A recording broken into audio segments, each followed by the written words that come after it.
Saddam Sambaksi and I welcome you all once again to the platform of Torchbearers Academy Karachi.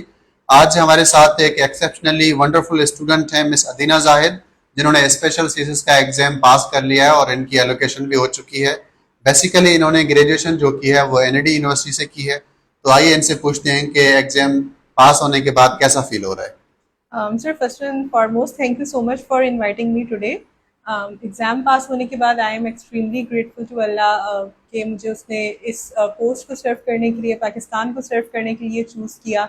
इसके अलावा मैं अपने parents का बहुत थैंकफुल हूँ, अपने टीचर्स का बहुत थैंकफुल हूँ। सर, आपका बहुत थैंकफुल हूँ, आपने मुझे बहुत गाइड किया जहाँ जहाँ पे मैंने स्ट्रगल किया, चैलेंज फेस किए, तो आपने मुझे गाइड किया कि किस तरह I can perform better in the exam. So thank you so much sir. Thank you so much. अच्छा मैम, मैं आपकी डीएमसी देख रहा था तो आपका एसए में स्कोर जो है वो 44 है, जो कि टॉपर्स का भी स्कोर अगर हम एसए में देखें तो इट इज़ 40 स्कोर एसए में सबसे, अगर हम देखें तो एसए के अंदर स्कोर जो एवरेज बनता है वो 40 होता है। और समझ लें कि जिसने भी पास करना है तो उसका बेंचमार्क यही होता है कि 40 मार्क्स होते हैं। आपने उससे थोड़ा बेटर परफॉर्म किया है, 44 मार्क्स आपके एसए के अंदर आए हैं। तो आपने ऐसे में ऐसा क्या डिफरेंट किया और ऐसे कौन सा किया आपने? हाँ, ओके। सो सर, बेसिकली मैंने जो ऐसे अटेम्प्ट किया वो ऐसे था कि children must be taught how to think, not what to think. So this is some sort of an argumentative ऐसे।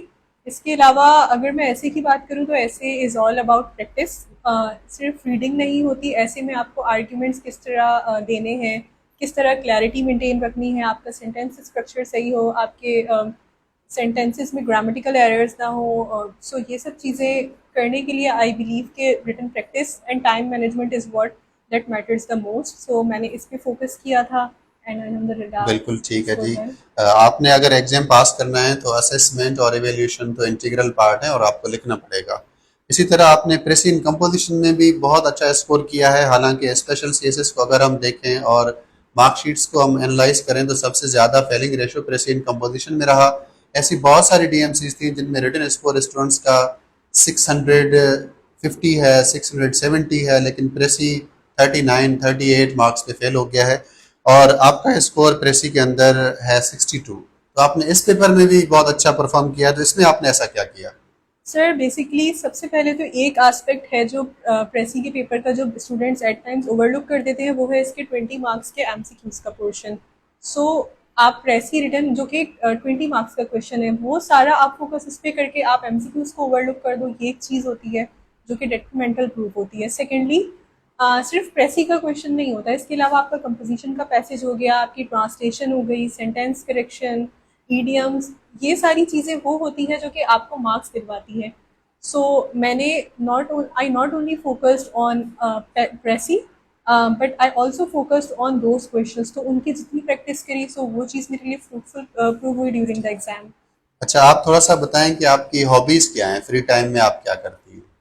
सर, मेरी hobbies, first of all I enjoy gardening, मुझे गार्डनिंग काफ़ी पसंद है। Secondly, I enjoy watching seasons, so Netflix and all the seasons I अच्छा, जो enjoy. Students अभी CSS की तैयारी कर रहे हैं या फिर अटेम्प्ट देने जा रहे हैं या फिर उनका सेकंड अटेम्प्ट है, रिपीट करना चाह रहे हैं अटेम्प्ट वगैरह, जिनकी एलोकेशन इन केस अगर नहीं हुई है, तो उनके लिए कुछ टिप्स वगैरह अगर आप देना चाहें। अगर मैं टिप्स की बात करूँ तो सबसे पहली चीज़ तो मैं ये कहूँगी कि बी कॉन्फिडेंट एंड ऑप्टिमिस्टिक। अगर आप इस माइंडसेट के साथ जाओगे कि नहीं होता है, या स्टार्ट में ही आप नेगेटिव अप्रोच डेवलप कर लोगे, तो मुझे लगता है कि वो चीज़ ना सिर्फ आपका मोरल डाउन करती है बल्कि आपकी परफॉर्मेंस को भी इम्पेक्ट करती है। सेकेंडली, मैं ये कहना चाहूँगी कि स्टार्ट राइटिंग।